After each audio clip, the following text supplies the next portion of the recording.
피터 린치는 발품을 파는 투자를 강조를 했는데요. 쉽게 말하면 실생활에서 돌아다니면서 투자할 종목을 선택을 했던 겁니다. 직접 관심 있는 기업을 방문을 했고요. 직접 도넛을 먹어보고 맛있고 잘 팔리는 것을 확인하고 샀고요. 자기 와이프가 스타킹을 계속 사 입는 걸 보고 그 스타킹 업체를 투자를 해서 대박이 났던, 그러니까 한마디로 발품을 팔아서 직접 기업을 발굴해내는 그런 기법이고요.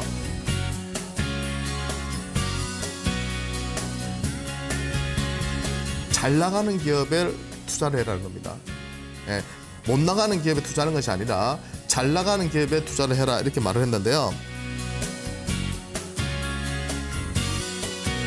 또 한 가지 말씀드리고 싶은 것은 마인드가 정말 중요합니다. 예, 단기적인 시세에 너무 연연하다 보면요, 정말 50% 100% 주는 기업들을 놓치는 경우가 상당히 많거든요. 예, 그래서 기업에 대한 확신을 가지고 신고가 종목은 투자를 하셔야 되고요. 주식은 과학이 아니라 예술이다. 그건 무슨 뜻이냐면 많은 투자 대가들이 자기만의 기법으로 성공했다고는 하지만 그런 부분들은 무조건 공식처럼 받아들여가지고, 수학 공식처럼 받아들여가지고 그걸 그대로 적용하다가는 현재 주시장에서는 그게 잘 맞아떨어지지 않습니다.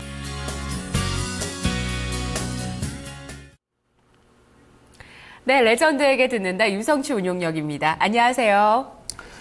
네, 안녕하세요. 네, 레전드 이야기를 계속 들려주고 계시잖아요. 네. 그 레전드의 바로 옆에서 생활하지는 않으셨더라도 진짜 그 책에 있는 내용들은 정말 압축적인 내용들이 다 들어있기 때문에 네. 그거를 접하시면서 또 시청자 여러분들과 그 레전드와 중간에 있으시면서 굉장히 많은 감흥들을 실제 우리 운용령님들도 가지고 계시더라고요. 네. 진작 이런 책들 보면서 더 대입을 해볼 걸, 이런 말씀을 박준현 운용령님도 해주셨습니다. 오늘 네. 또 재미있는 얘기 들려주세요. 네, 저 개인적으로 이제 박정희 운전님을 되게 좋아하고요. 그래서 사석에서 얘기를 많이 나누는데요. 이번에 이 레전드에게 듣는다 프로가 상당히 좋다. 그러니까 이게 시청자분들에게도 좋지만 저희들에게도 예전에 한번 읽었던 책들을 다시 한번 읽어보면서요. 그때 못 깨달았던 그런 부분들을 많이 깨닫게 되는 그런 지금 시간들을 가지고 있고요. 결국 핵심은 뭐냐면 자기만의 노하우를 개발해서 투자 원칙을 정립을 해라. 근데 그 투자 원칙을 지키지 않으면 절대 안 된다. 예를 들어서 오늘같이 잘 지키다가도 오늘같이 시장이 뭐 급락한다든지 그렇게 했을 때 일반적인 투자가들은 내동매매를 하게 되거든요. 그러니까 좋은 기업이면서 알면서도 추가적으로 매수할 때 부담을 느끼게 되고요. 팔게 되고, 그죠? 그리고 약간만 반동 주면 또 겁먹고 빨리 팔고 나왔다가 본전 찾았다가 팔았다가 그 기업이 뭐 2배, 3배 가는 그런 경험들을 정말 많이 하게 되거든요. 그래서 시장의 방향이 중요한 것 같지 않고요. 결국은 시장이 오르는 날도 있으면 내리는 날도 있고, 하지만 기업의 가치는 성장하는 회사라면 계속 갑니다. 그래서 시장에 따라서 오르락 내려가면서 그 속도가 더딜지언정 계속 우상향으로 가니까 핵심은 뭐냐? 최근에 테마주들이 막 급등하고 신용 잔고가 급증하고 하는데요. 날아가는 종목들을 무조건 쫓아가는 테마주 매매는 극히 위험합니다. 저가주 매매도 위험하고요. 하지만 그 트렌드에 속해 있는 유망 트렌드에 속해 있는 기업들 중에서 실적이 실제로 나오는 기업, 사물 인터넷이면 사물 인터넷 관련해서 매출이 직접 나오는 기업들, 그리고 연간 매출액과 영업이 늘어나는 그런 기업들을 고르신다면 오늘 같은 날도 급등하는 그런 경험을 할 수 있거든요. 그래서 좋은 기업이 중요하다. 그래서 오늘 또 제가 여러 가지 심리적인 부분들하고요, 그리고 유망 섹터들 조금 살펴드리도록 하겠습니다. 앞으로는 그 유망 섹터들을 제가 좀 설명을 드리려고 해요. 뭐 핀테크면 핀테크. 그동안 제가 다 말씀을 드렸던 그런 테마들이긴 한데, 헬스케어 쪽이나 핀테크 쪽이나 그 외 모바일 쪽이나 이런 쪽 계속해서 설명드릴 테니까 그 안에서 여러분들이 시장에서 어떤 업종이나 종목군들이 좋을지를 같이 고민해 보신다면 몇 개 안 나오거든요. 예, 그죠?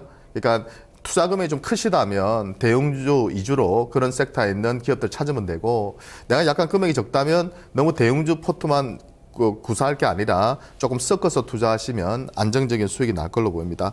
자, 오늘은 그 지난 시간에 이어서요, 오늘 또 제가 말씀드렸던 알렉산더 엘드라는 분의 그 책에 대해서 좀 더 심도 있게 살펴볼 건데요. 왜냐하면 제가 읽었던 책 중에서 여러분들이 꼭 읽었으면 하는 책 중에 하나가 바로 심리투자법칙이라는 책이고요.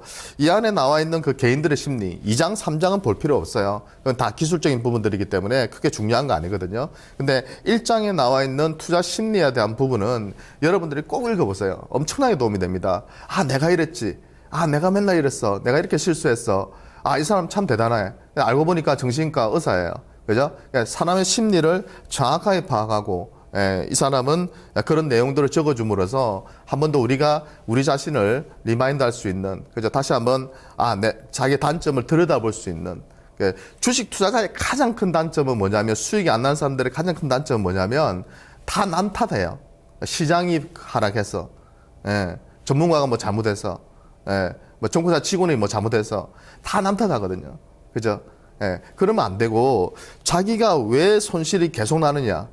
장기적으로 봤을 때 한 달, 두 달 수익 나는 거 말하는 게 아니라 1년, 2년, 3년, 4년, 5년 봤을 때 내가 장기적으로 안정적인 수익이 나지 않는다면 뭔가 문제가 있는 거죠. 돈을 맡겼든 직접 투자를 했든 간에.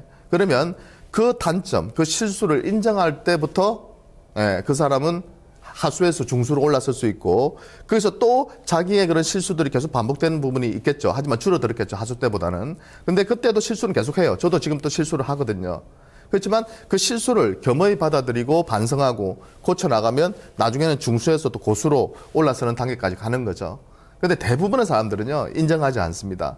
시장 탓만 하고요. 그죠? 종목 탓만 하고, 그죠? 정부 탓만 하고. 그러다 보니까 자기 스스로가 뭐가 잘못됐는지 모르기 때문에 그 실수가 계속 반복돼요.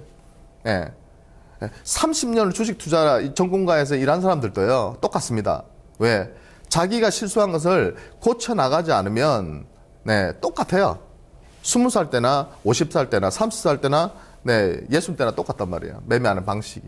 그걸 30년 동안 고쳐온 사람은 엄청난 고수가 되어 있겠지만, 그걸 고치지 않고 그대로 매매한 사람들은 나이만 먹었지 실력은 형편없는 그런 상황이 반복되는 겁니다.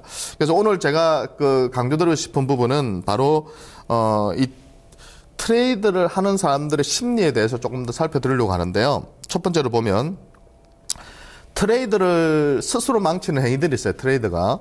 그런데 그 중심에 뭐가 있냐면 도박 성향이 있어요.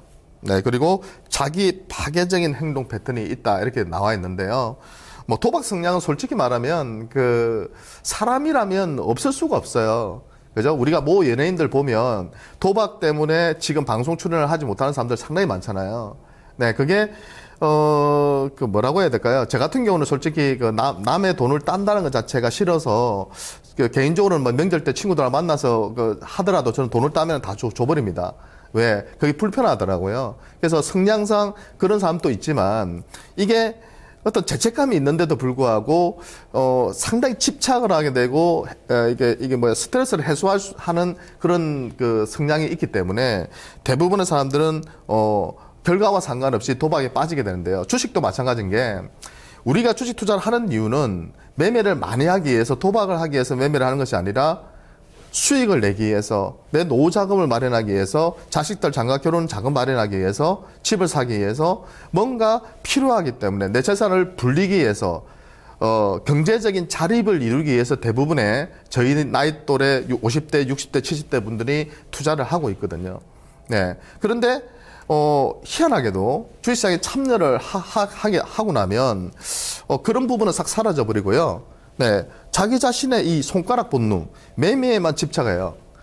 매매를 많이 하기 위해서 주식 투자를 하는 사람들이 정말 많은 것 같거든요. 그래서 왜 우리는 수익을 내기 위한 매매를 해야 되는데, 지루하더라도 재미없더라도 수익을 내기 위한 매매를 해야 되는데, 주식시장에 대한 접근 자체가 승률 높은 확률 게임이라고 생각을 해야 되는데, 투기다, 도박이다, 이런 마인드로 하나 걸리면 나는 대박 낼 거야. 뭐 지금은 내가 손실 20% 30% 나도 하나 또 잘 걸리면 바로 회복되고 나는 더블 낼 수 있을 거야. 그런 한상에 젖어서 그 도박 건성을 버리지 못하고 계속 투기적인 매매를 해 나갑니다. 그죠? 진정한 성공적인 트레이더는 뭐냐면 장기적으로 계좌의 수익을 유지하는, 관리하는, 적어도 손실을 내지 않는 사람이 정말 실력자거든요. 근데 일반적으로는 계좌 수익률이 장기적으로 유지가 되지 않습니다. 운이죠, 운. 운으로 30%, 40%날 수도 있지만 그 수익률이 6개월, 1년, 2년, 3년 이후에 보면 다 까먹거나 마이너스가 되어 있는 경우가 허다합니다. 더 늘어나 있어야 되는데요. 네. 주변에 보면요, 그런 분들 정말 많아요. 왜? 수익 한번 났다면 만만하게 보고 접근하다가 투기적인 매매하다가 당하는 경우가 정말 많거든요. 그러면 안 된다는 거고요. 그래서 그 내용에서 글귀를 제가 하나 뽑아서 말씀을 드리면, 스스로에게 자물쇠 항해가는 성향이 있다는 사실을 우리는 인정해야 된다. 이건 뭐냐면 자기 파괴적인 행동 패턴에 대해서 설명을 드리는 건데요. 손실이 발생하면 운이나 다른 사람 탓으로 돌리지 마라. 아까 말씀드렸던 부분이죠. 일지를 기록하라는 거죠. 그러면 자기의 단점이 보인다는 거죠. 매매를 할 때마다 진입하고 청산하는 이유를 기록하라는 거예요. 예. 그리고 제일 중요한 게 뭐냐, 성공할 때와 실패할 때 그 반복적으로 나타나는 그 패턴을 기억을 하셔야 돼요. 행동 패턴을. 내가 이렇게 했을 때는 손실이 나더라. 내가 요번에 마인드 컨트롤 잘못했어. 거기서 내가 끊어줘야 되는데 괜히 물타기 해가지고 크게 손실 봤어. 근데 내가 왜 지난번에도 그렇게 당했는데 또 이렇게 당했을까? 그러면 패턴을 기억하셨다가 다음번에 그런 상황과 똑같이 맞물렸을 때는 몸이 직감적으로 느끼거든요. 아, 내가 그때도 당했지. 이번엔 당하지 말아야지 하고 판단을 빨리 내릴 수 있어야 되는데 세 번째도, 네 번째도, 다섯 번째도 판단을 못 내립니다. 그러면 안 된다는 거예요. 그러면 발전이 없어요. 다음번에 그런 위기가 또 찾아오면요, 그런 상황이 똑같이 찾아오면 똑같이 행동합니다. 예. 거기서 빨리 자기를 파괴시키지 말고 손실을 확정짓거나 리스크를 회피해야 되는데 그냥 내버려 두는 거죠. 네, 그런 흐름이 나타날 수 있고요.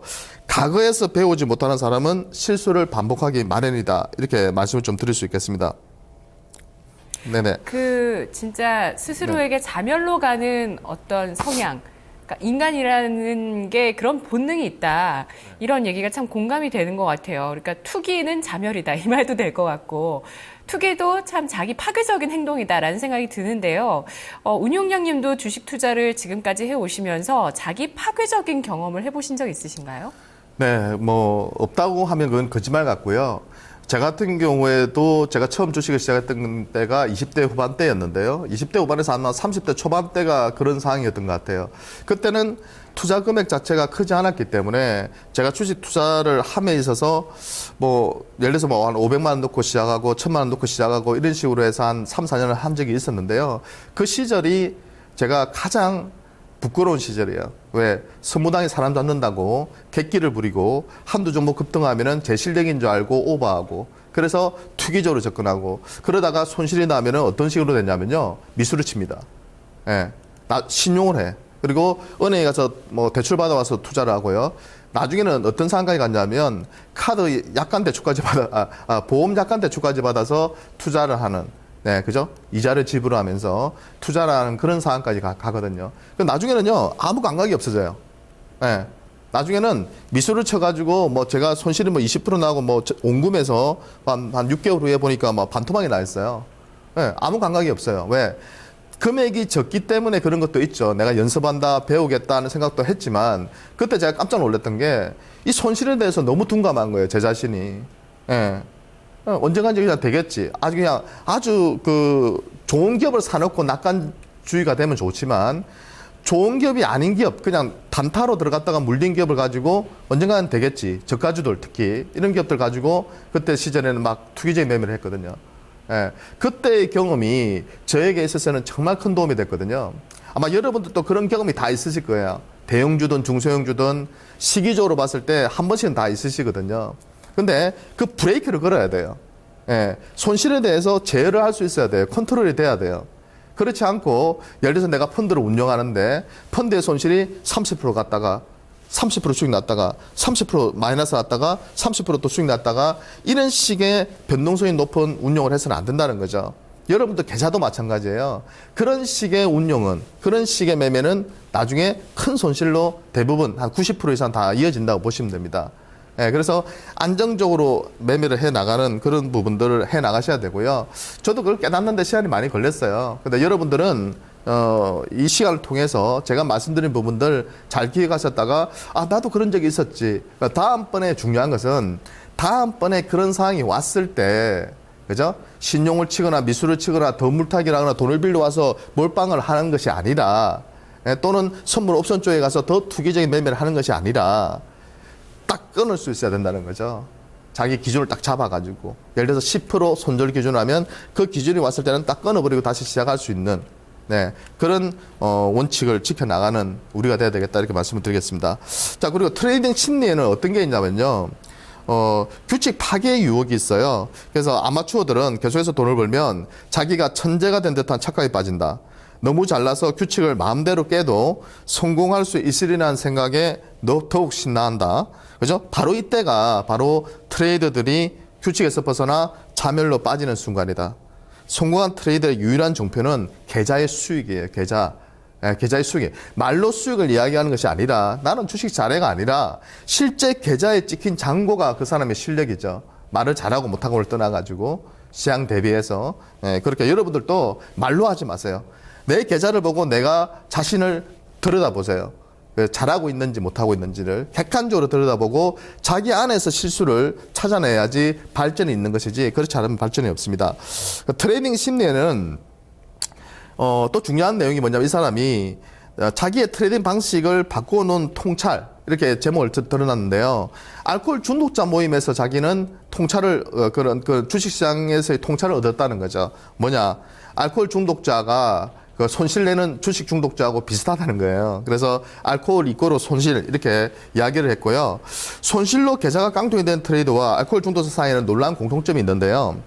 알코올 중독자가 독한 술 대신 이제 나는 맥주를 마시겠다. 그러면 나는 뭐 좀 가벼운 술 마시니까 괜찮지 않냐 하는 것처럼 트레이더도 계속해서 그 문제가 해결되지 않는 상태에서요. 트레이딩 전략만 계속 바꿉니다. 손실을 계속 내면서 트레이딩 전략만 바꿔요. 이런 패자들은 시장에서 통제력을 상실했다는 사실을 받아들이지 않아요. 자기가 알코올 중독자라고 받아들이지 않습니다. 이런 사람들은 밑바닥을 찍어봐야 돼요. 돈을 다 날리거나 50% 이상 계좌가 작살이 나거나 그죠? 또는 가족들하고 뭐 다 떠나거나 가족들이 다 떠나고 파산하거나 이런 밑바닥 인생이 되어보면 그때서야 참을 수 없는 지경까지 갔어야 현실을 인정하게 됩니다. 그래서는 안 된다는 거야. 이 사람은 알코올 중독자는 그래도 되겠지만 주식 투자자는 최악의 상황까지 가버리면 돈이 없어요. 다시 돈을 모아서 주식시장으로 돌아온다는 것은 말이 안 됩니다. 그렇기 때문에 여러분들은 절대로 자기 파괴적인 행동 패턴을 내버려 두지 마세요. 알코올 중독자처럼. 그러면은 돌이킬 수 없는 상황까지 갈 수 있다 이렇게 말씀을 드리겠습니다. 그리고 수익을 거머쥐면 트레이더들은 자신이 대단한 사람인 기분이 덜 든다. 다시 수익을 올리려고 무분별하게 막 그 트레이딩을 하다가 버려진 수익을 다 까먹는다는 거죠. 네. 그러니까 저번에 말씀드렸잖아요. 그 정말 뛰어난 트레이더는 오늘 내가 수익이 났는지 손실이 났는지 얼굴에 표시가 안 나요. 네, 그 정도로 여러분들은 포카페이스가 돼야 된다. 시장의 흐름에 따라서 종목의 흐름에 따라서 웃었다가 울었다가 하면서 감정 기복이 심한 사람들은 시장에서 용서하지 않는다. 트레이더는 대부분 연이어 큰 손실을 보면서 견디지 못합니다. 나중에는 그러니까 나락으로 떨어져 바닥을 치면 트레이더로의 숙명이 다하고 이제 시장에서 퇴출이 되는 거죠. 제일 중요한 내용이 요건데요. 문제는 트레이딩 기법이 아니라 생각에 있다는 것을 깨닫는 극소수만이 살아남는다. 그죠? 네. 이들은 변할 수 있고 트레이더로 성공합니다. 극히 극소수예요. 100명 중에서 한 5명 정도. 네, 확률적으로 그런 개인들만이 살아남고 고수익을 낸다는 점을 잊지 마셨으면 좋겠고요.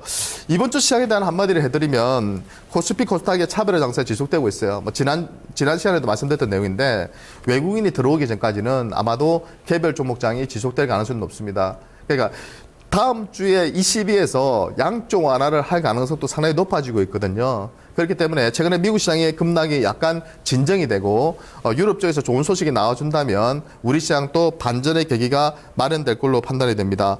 자, 내가 피터 린치라면, 내가 대가라면 어느 쪽에 투자를 할 것인가? 그죠? 인터넷 전문은행. 좀 더 강범위한 개념으로 본다면 핀테크. 예전에 제가 연초 키워드를 제시해드리면서 이 핀테크에 대해서 한번 설명을 드린 적이 있습니다. 파이낸스하고 테크놀로지를 합한 건데요. 쉽게 말하면 금융하고 기술을, IT 기술을 합한 겁니다. 그 중심에 있는 것이 최근에 인터넷 전문은행이거든요. 될 겁니다. 안 될 수가 없죠. 왜? 중국의 알리바바, 텐센트, 일본, 미국, 유럽, 굴지의 글로벌 기업들이 전부 다 하고 있는데 우리나라는 뒤처지고 있죠. 빠른 중국 대비하면 우리나라는 지금 거의 한 7, 8년 뒤처져 있어요. 네. 규제를 완화해야 되고요. 그런 방향으로 나아갈 수밖에 없을 거라 보고요. 그랬을 때 어떤 기업들이 핵심적인 역할을 할 것인가를 고민해 봐야 됩니다. 그죠? 네, 핀테크 관련해서는 그동안 제가 강조드렸던 쪽이 어느 쪽이었냐면 피지 업체들, ITC 센터 업체들, 그죠? 뭐 등등등 그 뒤에 또 뭐 배인 업체들 이런 기업들이 최근에 많은 급등을 하고 있는데요. 지금은 너무 올라가지고 솔직히 쫓아가기가 상당히 어렵습니다. 하지만 대형주 중에서 또 가격적으로 메리트가 있는 기업들이 많거든요. 네, 핀테크 관련주로 인터넷 전문 은행 관련주로서 그런 기업들에 대한 관심을 여러분들이 또 가져나가신다면 근데 30대 그룹은 제외가 됐으니까 진입할 수 있는 기업이 제한적이죠. 그래서 그런 기업들에 조금 관심을 두시고 투자를 하시면 될 것 같고요. 명언 한마디. 자, 프로 트레이드는 가슴이 아닌 머리로 움직이며 평정심을 유지한다. 결과에 따라 흥분했다, 의기소침했다 하는 건 아마추어다. 시장은 감정적인 반응을 절대 용납하지 않는다, 용서하지 않는다 이런 말을 남겼거든요. 그래서 저도 이거를 항상 보면서 그런 감정을 느껴요. 시장이 오르락 내리락 하면 뭐 그런 감정들을 느끼지만 이 책을 읽으면요, 여러분들이 아마 마인드를 컨트롤하는데 상당한 도움을 받으실 거라고 보입니다. 알렉산더 에일드의 그 이야기는요, 다음 주까지는 좀 더 이어질 것 같습니다. 그 다음에 또 제가 다시 좋은 또 대가들을 소개시켜 드릴게요. 오늘은 이 시간 마무리하도록 하겠습니다. 감사합니다. 네, 이 시간 계속 투자자 여러분의 자금을 직접 운용하고 있는 세 분의 운용력과 함께하고 있습니다. 이들이 또 레전드로 길이 남을 수 있을지 시청자 여러분들 끝까지 지켜보시면 좋을 것 같습니다. 맹목적인 투자의 자세를 버리고 조금 더 발전하는, 조금 더 나아지는 투자 하시길 바라겠고요. 저희와 같이 가시죠. 마켓 2막 1장 다음 주 이 시간 다시 돌아옵니다. 고맙습니다.